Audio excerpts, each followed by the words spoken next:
nacimiento de Jesucristo fue de esta manera.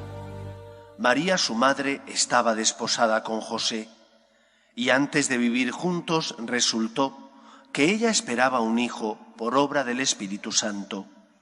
José, su esposo, que era justo y no quería denunciarla, decidió repudiarla en secreto.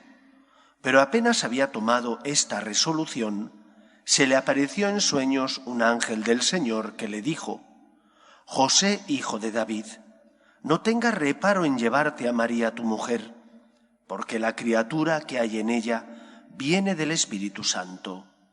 Dará a luz un hijo, y tú le pondrás por nombre Jesús, porque él salvará a su pueblo de los pecados. Todo esto sucedió para que se cumpliese lo que había dicho el Señor por el profeta. Mirad, la Virgen concebirá y dará a luz un hijo, y le pondrá por nombre Emmanuel, que significa Dios con nosotros. Palabra del Señor. La fiesta de la Natividad de la Virgen María tiene muchísimas consecuencias para nuestra fe.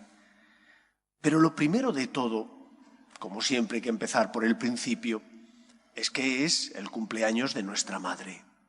Eso es lo primero. Después veremos las demás consecuencias fundamentales para nuestra fe y nuestra salvación. Pero si uno tiene corazón, lo primero que hoy siente es el deseo de decirle a la Virgen: felicidades por tu cumpleaños. María, como madre, se preocupa de nosotros. Y nosotros, como hijos, deberíamos sentir agradecimiento hacia ella y deberíamos preguntarnos: ¿qué regalo puedo hacerle a mi madre? ¿Qué regalo espiritual deseará la Virgen que hoy le entregue? Porque desea algo de ti. Hace falta simplemente escuchar. Es importante. Cuando vamos a celebrar el cumpleaños de un ser querido, unos días antes hemos estado atentos a ver qué puede necesitar. Y preguntamos a unos y a otros: ¿y tú qué crees que le gustará? Para agasajar a la persona que amamos, para sorprenderle también. ¿Cómo sorprenderás a la Virgen? ¿Qué pedirá de ti hoy la Virgen? Quizás sea que te confieses, o a lo mejor que hagas una llamada de teléfono a esa persona que sufre y que agradecerá que tú te esfuerces, o que tengas una palabra de aliento para aquel que está pasando un mal momento. ¿Qué regalo puedes hacerle a la Virgen? ¿Qué regalo espiritual hoy deseará de ti la Virgen María, tu Madre? Punto segundo. Celebramos el nacimiento de la Virgen y por lo tanto celebramos que Dios irrumpe en la historia de los hombres de forma misteriosa y que el hombre no podía sospechar. María, en previsión de los méritos de Cristo, es concebida sin pecado original.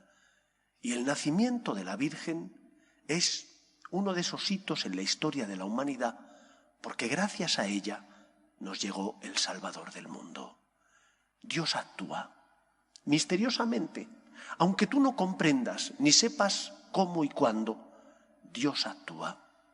Y esto que es nuestra experiencia como pueblo redimido y salvado, nos tiene que hacer confiar en Él. Es fácil confiar cuando todo va bien.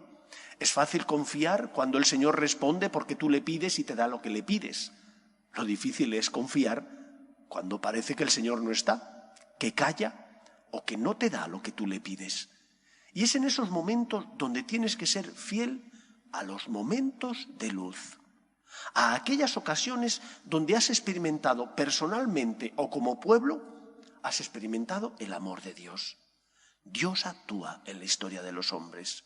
Dios ni es sordo a tus necesidades y llamadas, ni tampoco es un Dios que juega con nosotros.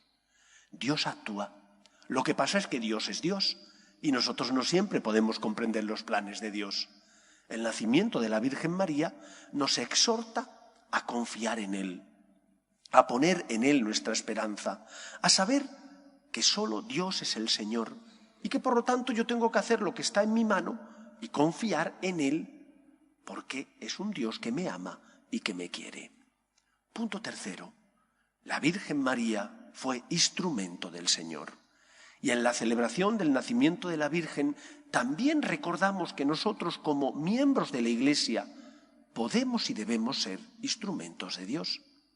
Como esposos que, amándonos, damos testimonio de que el amor de Dios ha sido sembrado en nuestro corazón y que con la gracia de Dios se puede ser fiel al esposo o a la esposa.